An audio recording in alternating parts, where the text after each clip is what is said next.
God's not dead. It's a phrase and it's a statement. And it's even a movie that I've heard of frequently. God's not dead. And while I appreciate the message that it has, I always appreciate looking at things a little bit more in depth and taking it a step further. You see, while God's not dead is a true statement, it's also missing something.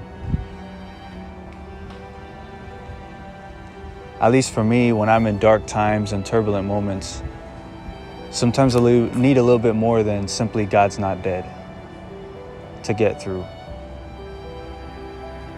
There's a verse in Romans 8:28 that says, "And we know that in all things God works for the good of those who love him, who have been called according to his purpose."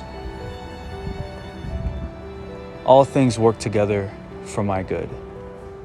That's a phrase I've heard of often as well. But what if things aren't all good? What if that's not a reality? What if God, although he's not dead, seems distant? What do we do then? You see, if all things work together for our good and things are not good, that means that God's not done. He's not only not dead, but he's also not done.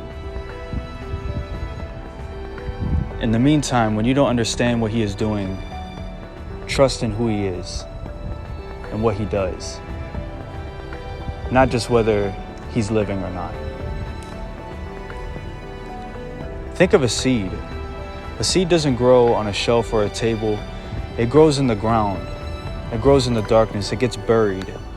The deeper the seed goes, the deeper the foundation is. And while faith isn't simply a matter of right or wrong or blessing to no blessing, more importantly, it's a matter of depth.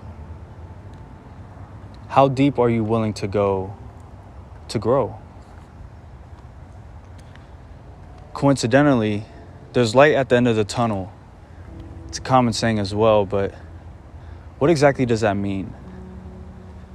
There's still a tunnel, and it's still dark, and it's still sometimes very winding, but if you continue to persevere and walk through this said tunnel, it doesn't mean that the light will come on immediately. It doesn't mean that when you see it, you will see the light immediately.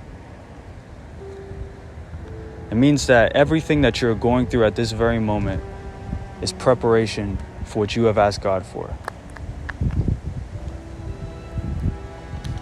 The light at the end of the tunnel isn't simply relief for the present circumstance. It's also a blessing that you've been asking and waiting for, because God is not done. Don't give up as a seed. Don't give up in the tunnel. Don't grow comfortable with just thinking God's not dead. Persevere through the preparation. Look at things a little bit more in depth and declare God's not done. God bless.